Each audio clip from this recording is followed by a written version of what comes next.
In this video, I'll be giving my first impressions after playing the New World beta for a short period of time, and then basically just compare everything to WoW.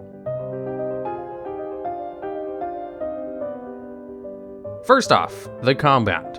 New World has an action combat system where theoretically you can defeat every enemy without taking any damage, although it's faster to just face tank the damage and DPS down the mob before they kill you, because you deal way more damage than they do to you.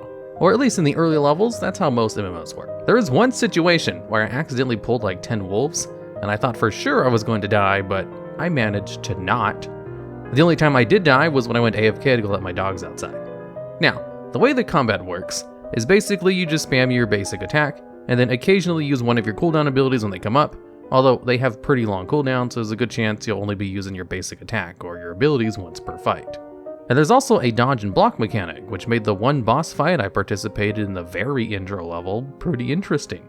Everything else I fought was very basic, and I felt as if I could probably just ignore dodging and blocking stuff once I bought a good enough weapon. I will say though, even with how basic the combat is, the action combat system was pretty fun. The combat feels pretty good. There's this weightiness behind the abilities, which reminds me a lot of Diablo 3, which I think is a great thing because I have quit a few games in the past because I didn't like the feeling of the combat, even if the combat itself was technically okay. So if you like action combat MMOs, the New World is not half bad. I know there's a lot of people who play MMOs who hate the tab targeting system combat, like what World of Warcraft has, although I don't really mind either of them. I think they're both fun in their own ways, and if you're able to make combat fun for leveling content, then I think you're doing a pretty good job. The way you get different abilities is by leveling up different weapons. Think of it like the weapon skill system from the classic versions of WoW, except it actually means something to level up your weapons, rather than it just being purely a detrimental feature that you have to level up in order to use your weapons properly. So if you want to level up your rapier, you just go out and attack stuff with your rapier, and then your rapier has its own leveling system where it can learn its own abilities. And in fact, this all reminded me a lot of how the artifact weapons worked. Basically, every weapon is like an artifact weapon that you individually level up. I only tried 3 of the weapons during the beta, and the rapier was definitely the best of the bunch, with the bow and arrow being disappointingly weak. It seems like a neat system of just leveling up all your weapons, although I wonder if in the future if it's just like the artifact weapons where you can eventually just max them all out and it doesn't really mean anything. The quests in New World are a lot like World of Warcraft quests, but also with a Skyrim-like marker on the top of your screen, where it just points where you need to go. Or I guess it could be similar to the TomTom add-on, where it's real easy to see where to go because you can just follow the green or yellow line. And all of the quests are pretty standard MMO fetch quests, where you go out and kill a number of monsters, collect a number of things, talk to an NPC, or just explore X area, etc, etc. The quest text itself is also very reminiscent of WoW, and the fact that it's pretty bare bones when it comes to lore or explaining things. It's very to the point and kinda just tells you what you need with minimal flavor. So, if you enjoy skipping quest text in World of Warcraft, you'll definitely do that in New World from what I've seen. I think Final Fantasy XIV is still the king when it comes to quest text. I didn't think quest text in an MMO could be interesting until I played that game. And New World is definitely not in the same tier as Final Fantasy XIV when it comes to its quest text. I'm sure the story of the game is fine and everything, but from what I read, it's pretty generic fanfare. Just go out and kill zombies, and there's 3 factions who fight or probably don't. I don't really remember. The crafting and gathering in New World is something else though. I've only played a little bit of RuneScape, so I'm not sure if this is the same thing, but it seems as if in New World you can gather pretty much anything. There doesn't seem to be designated gathering or crafting professions, as it seems as if all characters can do everything, just as long as they have the materials to perform such tasks. And I'm saying seems because I haven't actually looked this stuff up, and they just kind of let me do everything when I was playing the game. Again, these are first impressions and not detailed reviews. If I was doing a detailed review, I would make sure to double check all my facts, which I don't really have any intention of doing. Instead, I'm just going to take things in the game in good faith. Although, again, the reason I say seems as if you can do everything, because a lot of the early intro quests slowly introduce you to all of the professions. I wasn't gated from doing any of them in any way. The actual crafting is pretty similar to World of Warcraft. It's done through a window and you just click on the button in order to make all the things for you. Although everything was done pretty much instantly and there wasn't a cast time, which was very convenient when crafting things in bulk. However, The Gathering was a completely different story altogether.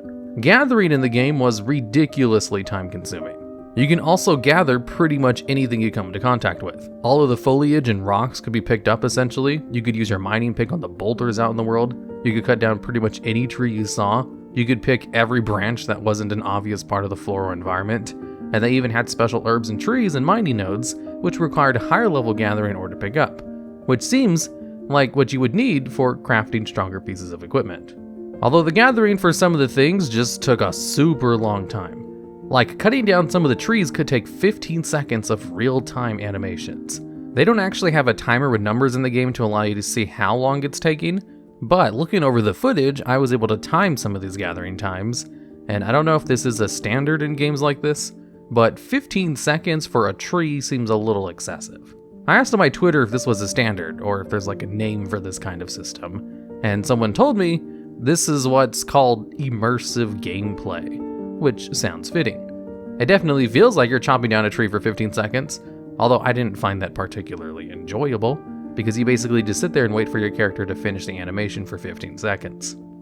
I guess this could be like in WoW, where the reason materials are profitable to farm is because no one wants to do it because it's boring. So you can make a decent amount of gold in WoW by just going out and farming herbs and ore because no one else wants to do it.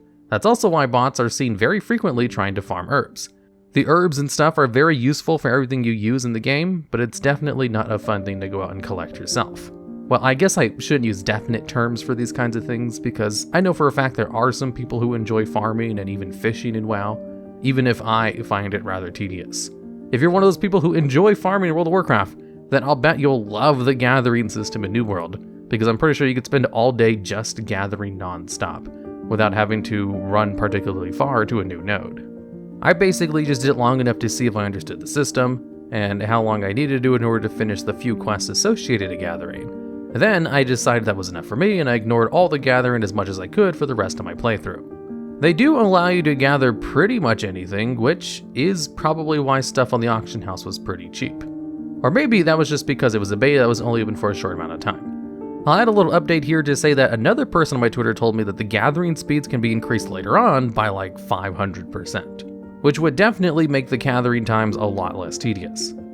Now, New World also has a little auction house system which they send you to pretty early on, and they had some really good upgrades for incredibly cheap prices. I was able to get a really nice rapier that was better than anything I've been given in quest rewards, for like the equivalent of 1 gold in classic WoW, or 100 gold in retail WoW. It was basically dirt cheap, but I'm not sure why the upgrades were so cheap, because in classic WoW, buying upgrades while leveling up is definitely not this cheap, even for crafted items. Although again, could be because it's just a temporary beta, as the auction house in World of Warcraft PTRs and betas is always wonky as well. Although I ain't complaining because I got some really nice upgrades for dirt cheap prices, which definitely made killing the wolves in the world a lot quicker, especially with that rapier. The rapier kills things 5 times faster than the other 2 weapons I tried, to the point where I'm not sure if the game is entirely balanced yet, because that rapier was just significantly superior to the normal longsword and bow and arrow. Now, just another small little note before I pass the crafting and gathering section. The way food works in the game is kind of like casting rejuvenation on yourself out of combat. It just puts a hot on you, has an instant cast, and heals you for quite a bit. Definitely worth it to have a whole bunch of food on you because you don't heal very quickly outside of combat, outside of the first 3 levels. I'm not sure if the food works in combat as well because I never thought to try eating in combat because it seemed redundant with how much easier it was to just attack things to death. The traveling in New World was basically just running everywhere. There was no mounts in the early levels, and I'm not sure if mounts exist at max level because I didn't see anyone on one, and there was no obvious fast travel system, although I was aware that one existed. I just never got to the part where it taught me how to use it, so for the most part I just ran very slowly everywhere. If the game is going for that immersion gameplay, then I think they're kind of nailing it with all the running and long gathering times they have. Although, I don't really mind having to run everywhere because I definitely expect that in the early levels of MMOs. Although comparing it to World of Warcraft and Final Fantasy, World of Warcraft at least has flight masters to get to new locations quicker, and Final Fantasy allows you to teleport pretty much everywhere, and I didn't really see any of that in New World. Although, like I said, I was aware that a fast travel system existed, I just probably didn't get far enough to unlock it. So, final thoughts in conclusion. The combat was fun. I definitely had more fun with the combat in this game than I did in the early levels of World of Warcraft or Final Fantasy XIV. And generally, combat in video games only gets better when you hit the max levels. So, that's a pretty good sign. I wasn't a huge fan of the gathering, mainly because of just how long it took to do, when the crafting was basically instant for bulk creations. If they cut down the timers on collecting stuff by 500% more early on, I think I'd find it a lot more bearable. The game seems like it would be pretty fun to level up to max level, and try out all the different weapons and what abilities they have. I have no idea what the endgame or even the PvP is like, so my experiences are very narrow with just the early stuff. Hence, the first impressions. Seems like a good game if you just want to run around and turn your brain off and grind, with some fun action combat mixed in.